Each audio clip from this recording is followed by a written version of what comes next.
பா கூட்டல் பா. அது என்ன? பவுலும் பர்னபாவும் இவர்கள் இருவரும் சேர்ந்து நற்செய்தி அறிவிப்பு பணியில் ஈடுபடுகின்றார்கள். அதன் முதல் அத்தியாயத்தை தான் இன்று நாம் பார்க்கின்றோம். பவுலும் பர்னபாவும் ஒரு சேர எந்த இடத்தில் சந்தித்துக் கொள்கிறார்கள் தெரியுமா? அந்தியோக்கியா என்ற இடத்தில் சந்தித்துக் கொள்கிறார்கள். முதலில் அந்த இடத்திற்கு சென்றவர் பர்னபா.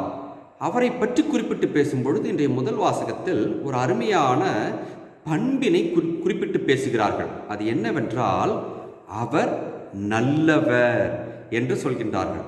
அவர் நல்லவராய் இருந்த காரணத்தால் தான் புறவினத்து மக்கள் கிறிஸ்துவை ஏற்றுக்கொண்டார்கள் என்பதை காண்பதற்காக, அந்த நல்ல செய்தியை காண்பதற்காக, நற்செயலை காண்பதற்காக அந்த நல்லவரை அந்தியோக்கியாவிற்கு திருச்சபையானது அனுப்பி வைக்கின்றது. அங்கு போய் பார்த்த பிற்பாடு இங்கு உண்மையாலுமே நல்லது நடந்தது என்பதை உணர்ந்து கொண்டு பர்னபா என்ன செய்கிறார் பாருங்கள். ஒரு நல்லதை பார்க்க ஒரு நல்லவர் மட்டும் இருந்தால் போதாது, இன்னொரு நல்லவரும் அங்கு வந்து சேர வேண்டும் என்பதற்காகத்தான் பவுலை வேறு ஒரு இடத்தில் பணி செய்து கொண்டிருந்த அவரை கூட்டி வந்து அந்தியோக்கியாவிற்கு வந்து இருவரும் சேர்ந்து நற்செய்தியை அறிவிக்க ஆரம்பிக்கின்றார்கள்.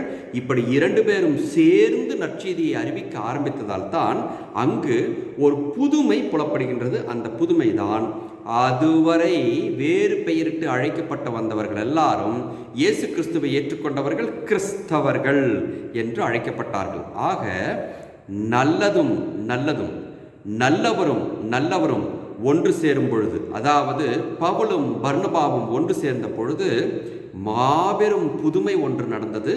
அதுதான் கிறிஸ்தவர்கள் என்ற புது பெயர். அன்பார்ந்தவர்களே, இவர்கள் இருவரும் சேர்ந்து செய்த அந்த பணியின் விளைவாக நாமெல்லாம் 2000 ஆண்டுகளாக கிறிஸ்தவர்கள் என்று அழைக்கப்படுகின்றோம் என்ற உண்மையை நாம் உணர்ந்து கொள்வோம்.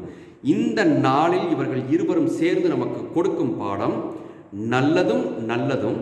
நல்லவர்களும் ஒன்று சேர வேண்டும், அப்பொழுது நல்லது விளையும் என்பதுதான்.